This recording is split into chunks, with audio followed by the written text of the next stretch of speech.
marriage relationships. Too often, many relationships follow a pattern where two people are in love, they get married, trials and indifference come, confusion and disillusionment set in. The result is separation, divorce, unhappily enduring, or even just tolerating each other. But the good news is, since Ran and Cha decided to base their marriage in the Word of God, it doesn't have to be that way. God intended this marriage to be successful, fulfilling, and a lasting experience. Yesterday, I got the chance to talk to these two, and I said that this marriage, this union that they are about to enter into is God ordained and God destined. God intended in marriage to be successful for the both of you. God wants your marriage to grow in both depth and commitment through time and be able to stand in the midst of trials and adjustments of life. In other words, marriage is a good, wonderful, and a beautiful thing. And God intended it to work. As we continue with our time together this afternoon, let me just give you some points on how we can understand the real purpose of marriage. Although there are wonderful benefits that goes with marriage, such as a happy and fulfilling relationship, enjoying the benefits and blessings of companionship, having a Christian family and a home, and also enjoying the intimacy of marriage. But we need to understand that the real and main purpose of marriage is to bring honor and glory to God, and that is to give Him pleasure. It means that your marriage must revolve around Jesus Christ. Jesus must always be at the center of a marriage relationship. Putting God's pleasure and will at the very center of your marriage will free you from any self-centered goals, which will cloud your perspective and judgment, allowing every facet of your relationship to be more and more just like Jesus Christ. Ran and Cha, if you set your hearts in honoring and glorifying God in your marriage, it will be easy for you to walk in love, in forgiveness, in trust, in understanding, in believing, and honoring each other.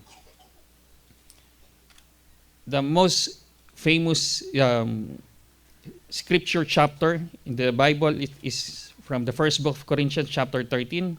And let me just read to you verses 4 to 8. It says here, "Love is patient, love is kind. It does not envy, it does not boast. It is not proud, it is not rude, it is not self-seeking, it is not easily angered, it keeps no record of wrongs. Love does not delight in evil, but rejoices with the truth. It always protects, always trusts, always hopes, always perseveres. Love never fails." And I challenge Ran and Cha here to remember 1 Corinthians chapter 13, because there will be times that you need to go back to this, then just change the word love or the word it to the name of your partner. Ran is patient, Cha is kind. Ran does not envy, Cha does not boast. Ran is not proud, Cha is not rude. Ganon. Yeah. God wants that your marriage relationship will always bring glory to Him. Another important factor is a principle derived from Genesis chapter 2, verse 24, and that is understanding the two qualities of marriage. Let me just read to you the verse. "For this reason, a man will leave his father and mother and be united to his wife, and they will become one flesh." I got again, as we spoke yesterday, I got to review this part with Ran and Cha. We need to understand that marriage is living. Marriage is a special and primary relationship that requires putting your partner before everyone but next to God. It does not mean that you disregard other important or close relationships. It just means that you are going to subordinate every other relationship that you have with your parents, with your siblings, with your friends, with your coworkers, even with your ministry partners, just so you could have a beautiful relationship. For the parents of Ran and Cha, this is not a subtraction to your family. Even as you let go of these two, as they become one this afternoon, it's not a subtraction, but an addition. Marriage is also a joining to, or a cleaving. When a man cleaves to his wife, they become one flesh, one mind, one heart, one body, one in spirit, in soul, and in mind. This is a beautiful picture of oneness, of completeness, and permanence that God intended in a marriage relationship. God created marriage for completeness. Ran, you have to understand, as I explained yesterday, you are made for Cha. You are incomplete without Cha. For those who might not know these two, even if you are friends or you are family, si Cha po grew up with us, well, in our church in Victory Tugigraw under the leadership of our senior pastor, Pastor Ros Resuello. She grew up with us and I got to see her maturing in the eyes of God. But she was not looking for love. She was never expecting of love. But God brought her to work in Jeddah, for her to be blessed financially and also together with the family to be blessed financially. But also at the same time, God was already preparing that person, that man, that perfect person to be a perfect match for Cha. Charito ulit. Sabi ko nga po sa kanila yesterday, it is God ordained and God destined. God allowed them to meet together in Jeddah because this is the destiny that God has prepared for the both of them. The third thing that we need to understand in marriage is this. The foundation of marriage should always be trust and commitment. God established the foundation of marriage upon the highest expression of genuine love, and that is commitment. Love must be understood in many facets. And love's highest expression is commitment, which is the laying down of one's life for another. You should know better that love goes beyond feelings.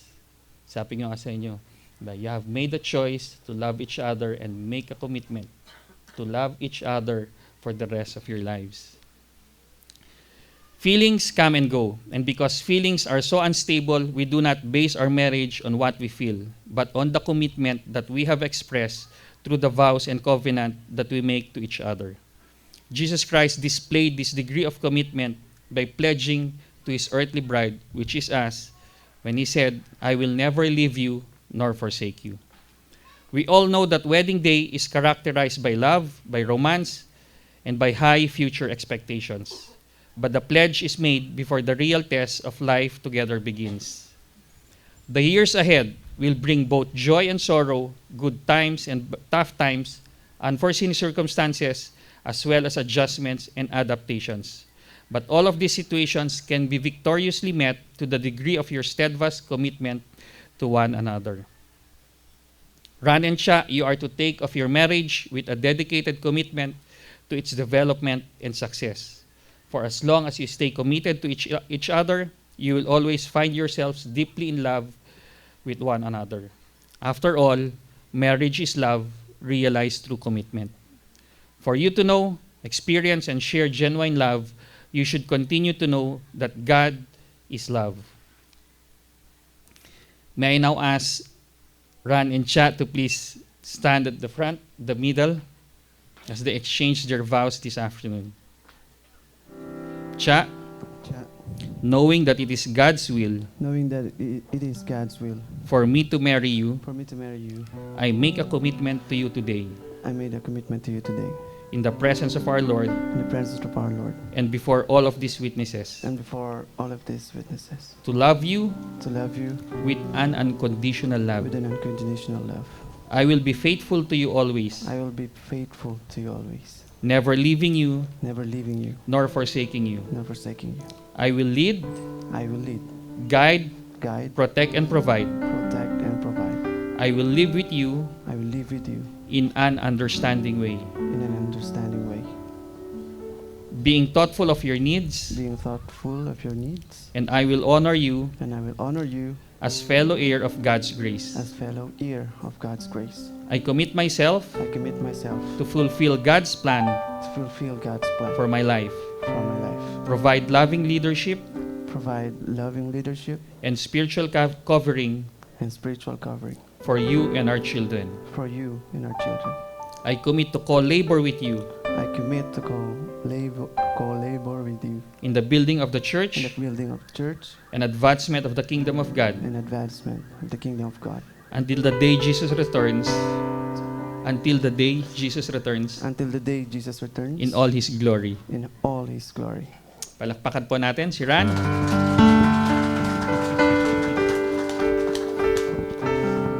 Cha, please follow this.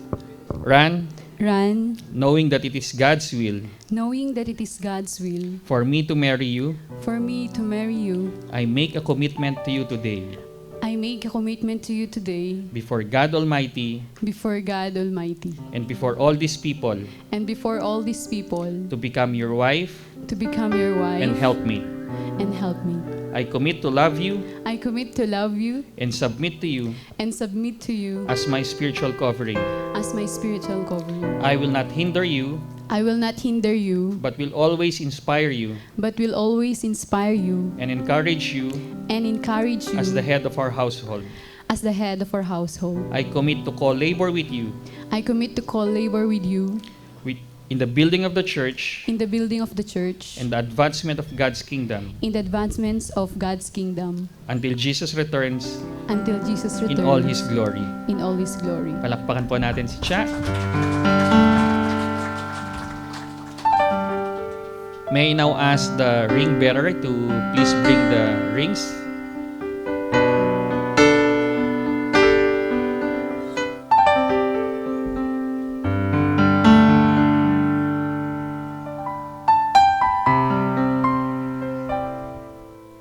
The rings are the token of their great love and unending vow of commitment to each other.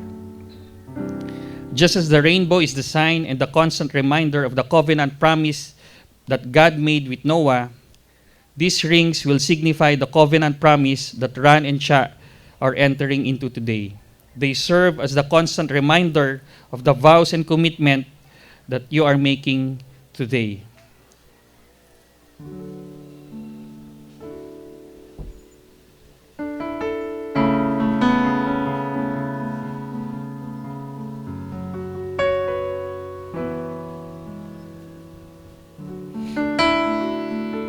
Ran, as you place this ring into Cha's finger, repeat these words after me.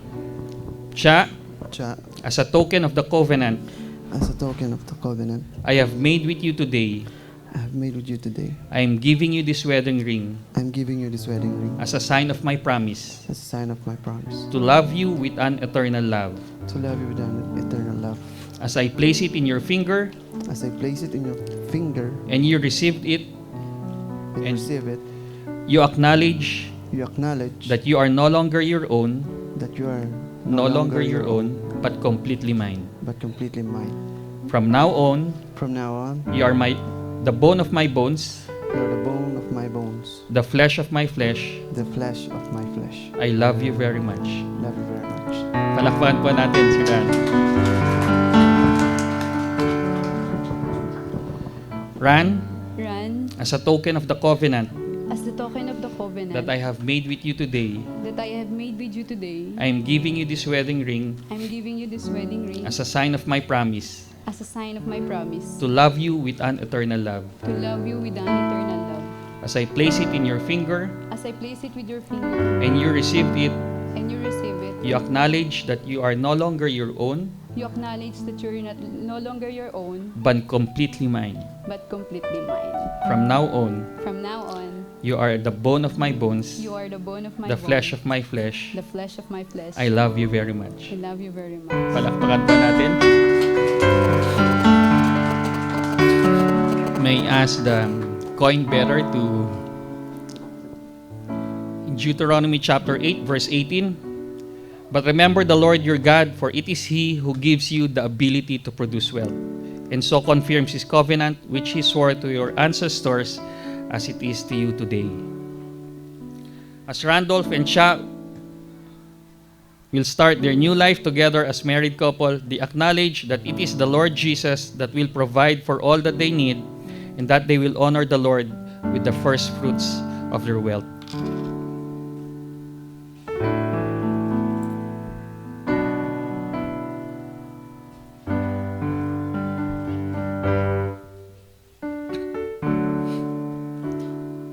coins that you are now holding represent prosperity, financial provision, and that you acknowledge that God is your source. And He will be the one to give you the ability to produce wealth. It is God's divine order that God ordained man to take on financial responsibility.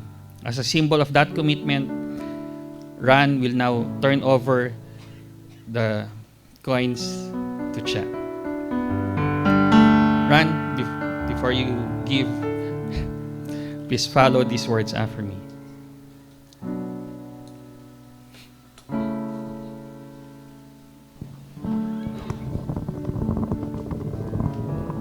Cha, Cha, I take the responsibility today I take the responsibility today to be the breadwinner of our family. to be the breadwinner of the family. I promise to work hard, I promise to work hard, provide for your needs, provide for your needs and the needs of our children. and the needs of our children. As commanded by the Word of As God, commanded by the word of God, I will be a cheerful giver in His kingdom. I will be a cheerful giver in His kingdom. Cha, Ran, Ran, I take the responsibility I take the to responsibility be a faithful steward to be a faithful steward of our material wealth. of our material wealth. I promise to offer a helping hand I promise to offer a helping hand to provide the needs of our family. to provide the needs of our family. As commanded in the Word of God, As commanded in the Word of God, I will be a cheerful giver in His kingdom. I will be a cheerful giver in His kingdom. Palakpakan po natin si Ran and Cha.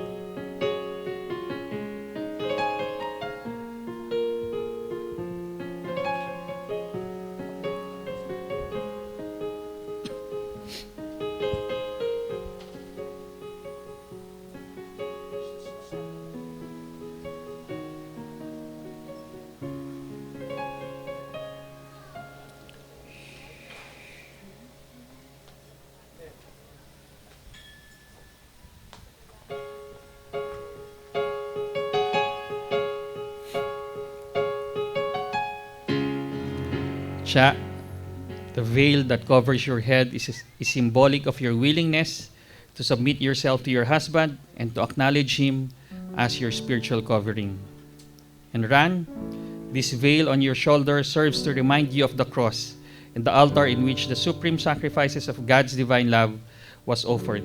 In the same way, love Cha as Jesus loved His church by laying down His life. May I now ask the cord sponsors to please place on the cord.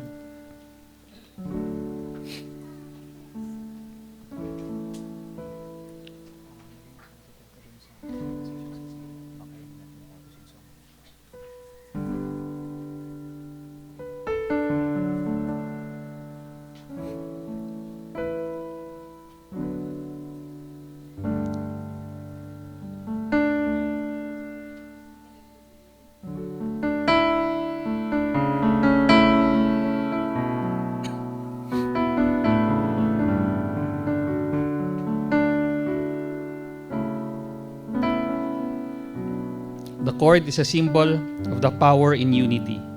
The scriptures tell